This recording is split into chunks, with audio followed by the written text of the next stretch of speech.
Hello everyone, Jamie Sumner, Chief Analyst, Seafried and Brew.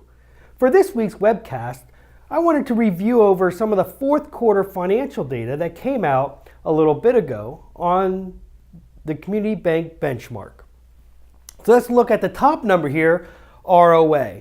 As you can see, over the past year, the ROA really hasn't changed. It was 86 basis points back in the fourth quarter 2015, and it ended this year at 86 basis points as well.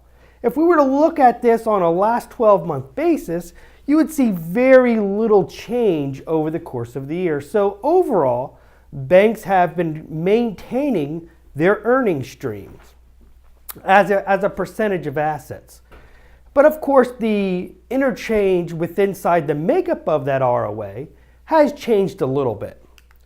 We look at the net interest margin over the past year, and you can see we've come up pretty much from 3.77 back in the fourth quarter of 2015, reached a high of 389 in the second quarter of 2016, and we ended the year, the fourth quarter, at 3.93. So overall, throughout the year, we've seen an increase in the net interest margin, which is positive, and you see this increase happen primarily in the latter half of the year.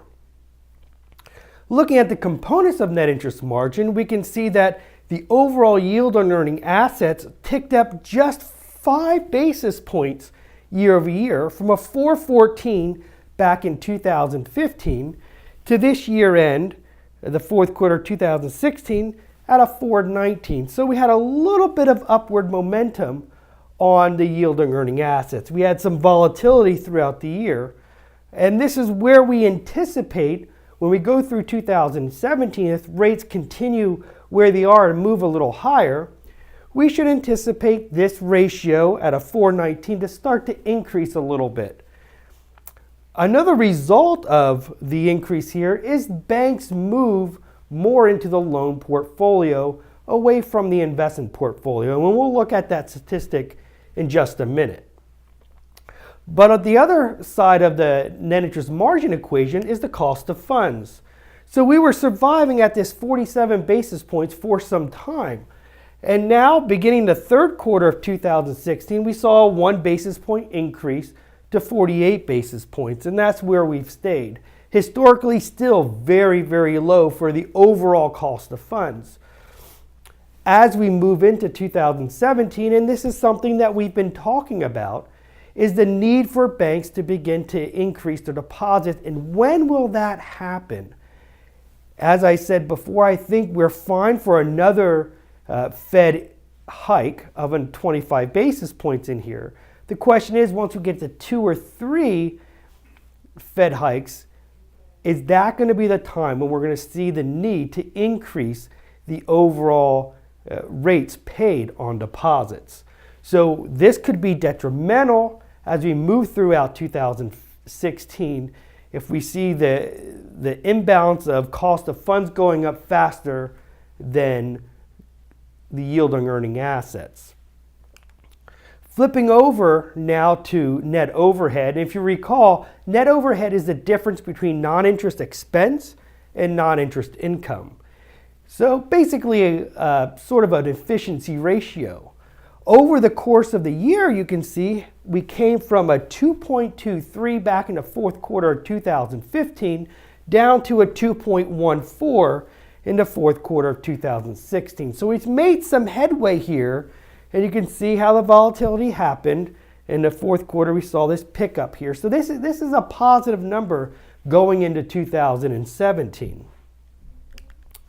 When we combine the net interest margin and the net overhead, you get the efficiency ratio. So this kind of similar to what we saw in the net overhead. We go from a 70.47 down to a 68.61 year over year. So we had some improvements in this efficiency ratio throughout the year. So that's a positive. Remember, the lower the efficiency ratio, the better.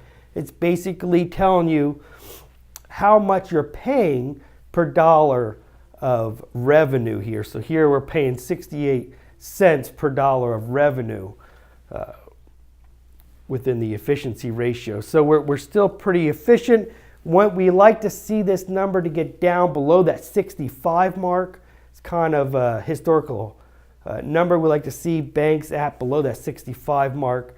If you're in the 50s, you're a highly efficient institution in here. Now moving from here, let's look at the balance sheet.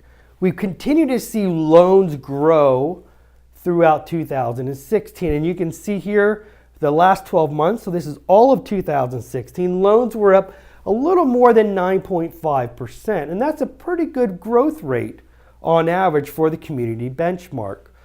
Assets were up 7.39%. And since loans was greater than asset growth, we will see the increase in loans to asset ratio. Overall deposits up 7.75%. So we've had good growth across the board here inside the community bank benchmark. Looking at that loans to asset ratio, we started the year or ended it 2015 at 65.86. And throughout the year, we continued to increase as we had over the past several years. And now we're up to that 67.06%. So we're continuing to add to that loan portfolio, driving the increase in the overall net interest margin in here because loans typically pay a higher level of yield compared to investments. When we look at the overall non-current loans, so this is our credit risk here, we continue to see this come down. And now, for the first time in many years, we are on the benchmark level below that 1% mark. We're at 98 basis points, and that's a positive for the credit environment in here, that we've come such a long way. The equity asset ratios, you can see we're at 11.6% at the end of 2015, reached a high in the second quarter of 11.38, 11.37 in the third quarter. Then we saw this tremendous drop off to 11.12. A lot of this drop off due to the increase in rates, and therefore a lot of banks saw their unrealized gains in their portfolios become either neutral or into a loss. And so we saw this big drop off here. So we can mute that out by looking at the regulatory capital ratio. You look at Tier 1 risk-based capital ratio, you can see we were at 1597 back in the fourth quarter of 2015. We made our way all the way down to a 15.9 in the fourth quarter of 2016. We see this decline here primarily because of the overall higher weighted assets, risk-weighted assets ratio.